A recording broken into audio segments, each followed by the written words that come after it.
He's a queen, I'm a queen, where is my crown? I'm breaking down. Welcome to MsMojo, and today we're counting down our picks for the top 10 Broadway songs that are tragically funny. 99 times it's hard, sir. For this list, we'll be looking at hilarious show tunes that have an awkward, sad, or sinister undercurrent. Which of these tragically funny tunes had you singing along? Let us know in the comments. Number 10, It Sucks to Be Me, Avenue Q. It sucks to be broke and unemployed and turning 33.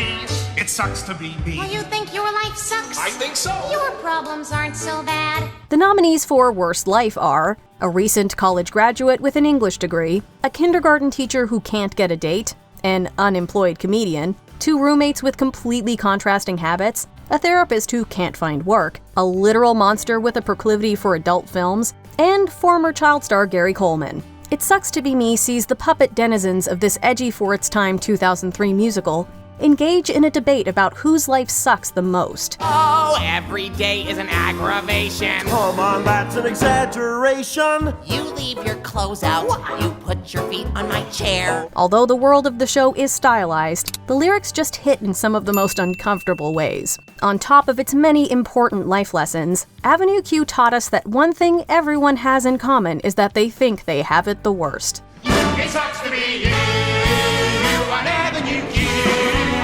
On Avenue Q. On Avenue Q.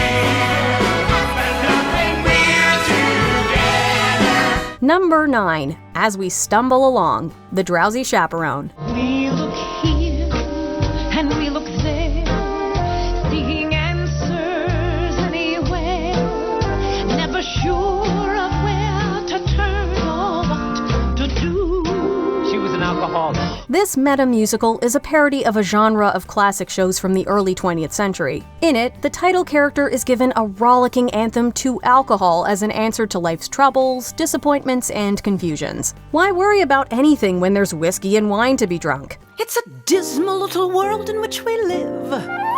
It can bore you till you've nothing left to give. 7 overrated wonders, 7 underwhelming seas. We get the sense that the chaperone's viewpoint is that life is too disappointing to face without a little liquid courage.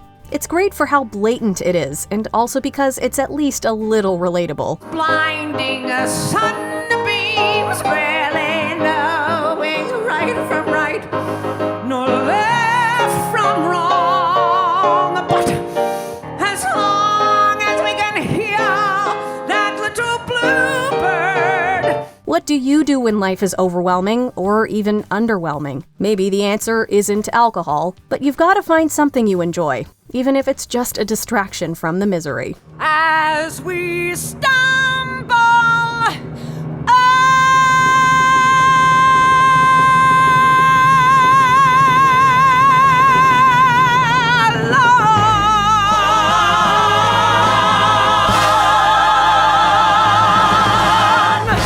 Number 8, My Unfortunate Erection, Chip's Lament, the 25th annual Putnam County Spelling Bee. It is tradition that the person eliminated from the competition is fair game for derision. The eponymous spelling bee of this off-kilter musical comedy serves as a backdrop for the anxieties and pressures its middle schooler characters go through. For example, Marcy is an overachiever who can't help but succeed, despite feeling no sense of fulfillment when she does. Eating is a job, and she gets no real enjoyment, but just a lazy slow. But Chip Tolentino has what is possibly the most awkward and funniest problem. Adulthood brings its own peculiar rejection, which is why I'm selling this PTA confection. He loses the bee all because of a badly timed surge of hormones. It's the kind of song that makes you remember all the worst parts of being young, and laugh because at least it's not you going through it anymore. Erection, my unfortunate erection. Number 7, Ireland, Legally Blonde. When I'm lonely or feeling dejected, I play this and it never fails. I pretend like I'm in Ireland with Enya and the whales. Elle Woods is thrown for a few loops between the laughs. Her desire to be more serious and less blonde leads her to Paulette, a beautician with words of wisdom. You want the moon and sky? Then take it, don't be shy. Baby, that's why you and I should break up. Yes, baby, I'll give you my heart. Inspired by her love of an Irish folk CD called Celtic Moods, the entire nation of Ireland comes to stand in for Paulette's hope of something better. To her, Ireland is the land of love, leprechauns, and dancing without moving your arms. Smell the grass as a rainstorm is ending. People smile as they stroll past their farm with a red-headed sailor named Brendan, and we dance without moving our arms. As ridiculous as some of it is, her naive hope is really touching, especially when she tells Elle that even if she never gets to see Ireland, Elle will. Give my love to the leprechaun. Number 6. Adelaides Lament, Guys and Dolls. In other ways, just from waiting around for that plain little band of gold, a person could develop a cold. Adelaide is a nightclub performer with a persistent cold. Like many a WebMD user after her, she's made her own self-diagnosis. Her conclusion? That her symptoms are a psychosomatic response to her fiancé refusing to marry her. And that makes up one of classic musical theater's best and most beloved songs. You can feed her all day with the vitamin A and the bromo fizz, but the medicine never gets anywhere near where the trouble is. If she's getting a kind of a name for herself and the name ain't his. The now classic tune features several clever turns of phrase and wordplay, as Adelaide gives us her own personal translation of a jargon-filled medical textbook. Attacks of sneezing, sniffles, and hacking punctuate her hopelessness. Then they get off at Saratoga for the 14th time. A person can develop Though its references are dated, it's hard not to feel for Adelaide, because the fact remains she's definitely with a guy who's scared to commit, and she's not sure how much longer she can wait. A person can develop a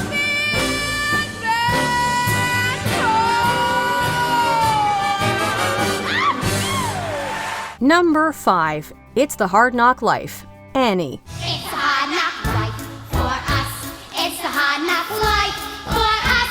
Instead of treated, we get tricked. Instead of kisses, we get kicked. Annie is an orphan trying to escape from an orphanage. Miss Hannigan is the tyrannical matron of the orphanage who despises children. Luckily, composer Charles Strauss and lyricist Martin Charnin make sure to bring the funny to what sounds like it could be an awfully miserable show on paper. Santa Claus we never see. Santa Claus, what's that?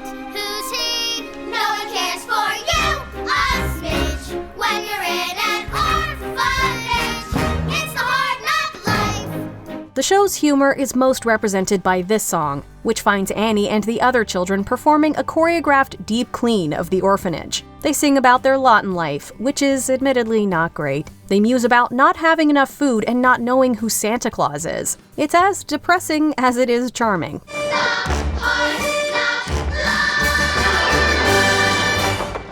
Number 4. The Worst Pies in London. Sweeney Todd, the Demon Barber of Fleet Street. Ah, customer!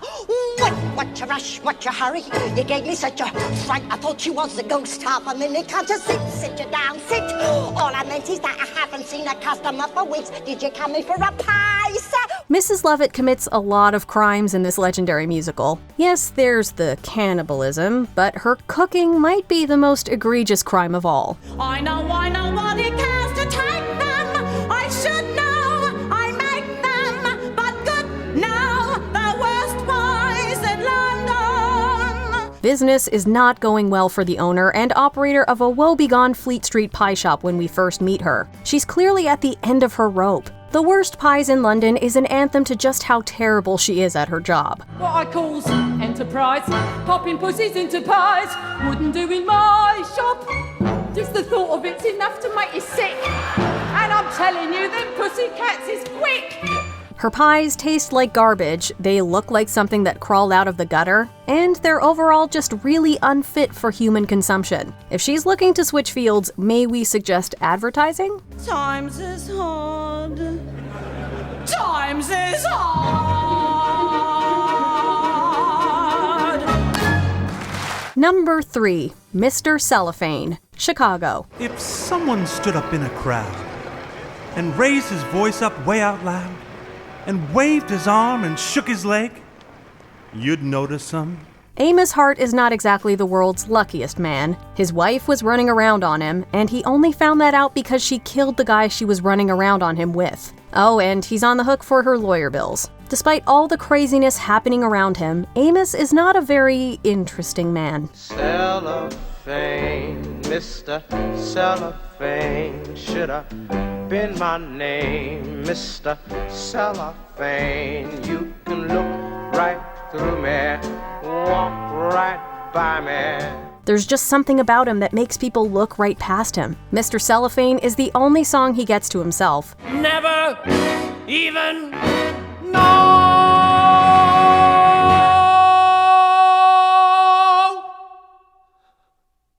I'm there. What's worse is that it makes us realize he knows how he looks to people. He even ends the number with a line demonstrating just how much he's used to feeling like a burden. Hope I didn't take up too much of your time. Number 2. I'm Breaking Down, falsettos. Great! Men will be men. Let me turn on the gas. I caught them in the den with Marvin grabbing Weezer's ass. When her husband leaves her for another man, Trina takes it about as well as a person can. If that person is absolutely losing their grip on reality. Trina erupts into a devastatingly funny and dangerous number in the middle of preparing her famous banana carrot surprise. She volleys between rage and despair, panic over her new situation, and some very warranted confusion. Oh, yes, it's true. I can cry on cue, but so can you. I'm breaking down. I'm breaking down. Down, down.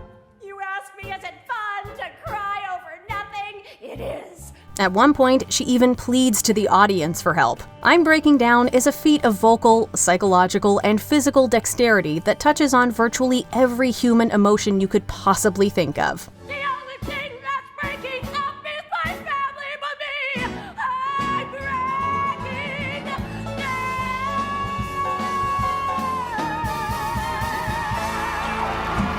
Before we unveil our top pick, here are a few honorable mentions. Model behavior, women on the verge of a nervous breakdown. Candela might be dating an international terrorist and her best friend won't return her call. I know you think I'm overly romantic, but you wouldn't believe the connection we had. Like immediately, I was ready for him to meet my mom. Like I could feel my heart exploding like some kind of bomb. Which is ironic because actually I think he literally has some kind of... Anyway, Grandpa, happy birthday. When he sees me, waitress. Dawn tries online dating and imagines the worst. He can ask me questions about myself, he might sit too close, or call the waiter by his first name, or eat Oreos, but eat the cookie before the cream. But what scares me the most, The History of Wrong Guys, Kinky Boots. Lauren gets a promotion and a crush on her boss. But I've been here before, have I come back for more?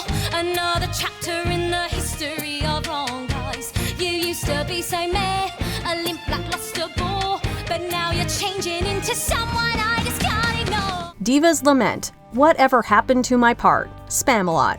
The Lady of the Lake expresses her frustration at the writers. This is one unhappy diva. The producers have deceived her. There is nothing I can sing from my heart. Whatever happened to my part? Before we continue, be sure to subscribe to our channel and ring the bell to get notified about our latest videos. You have the option to be notified for occasional videos or all of them. If you're on your phone, make sure you go into your settings and switch on notifications. Number 1. Getting married today. Company. Pardon me, is everybody there? Because if everybody's there, I want to thank you all for coming to the wedding. I'd appreciate your going even more. I mean, you must have lots of better things to do, and not a word of it to Paul. Remember, Paul, you know the man I'm gonna marry, but I'm not, because I wouldn't ruin anyone as wonderful as he is, but This song is the counterpoint to this Sondheim show's ambivalent but ultimately hopeful perspective on marriage. It's about a bride-to-be getting cold feet and the absolute train wreck of anxiety, doubt, and self-loathing that follows. Listen, everybody, I'm afraid you didn't hear it. Do you want to see a crazy lady fall apart in front of you? It isn't only Paul who may be ruining his life. You know, both of us, he's losing our identities. I telephoned my analyst about it, and he said to see you Monday, but by Monday I'll be floating in the Hudson with the other garbage. I'm not well, so I'm not getting married.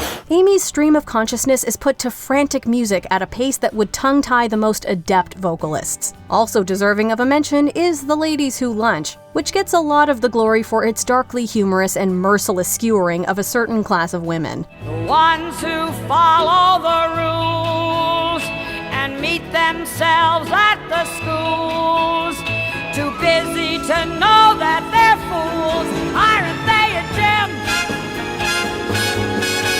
I'll drink to them. It's Getting Married Today, however, that touches on so many sad and terrifying ideas in such a short amount of time that you can't help but laugh. By the end of it, Amy is ready to happily submit to what she just called a horrifying and prehistoric ritual. Let us pray that we are getting married.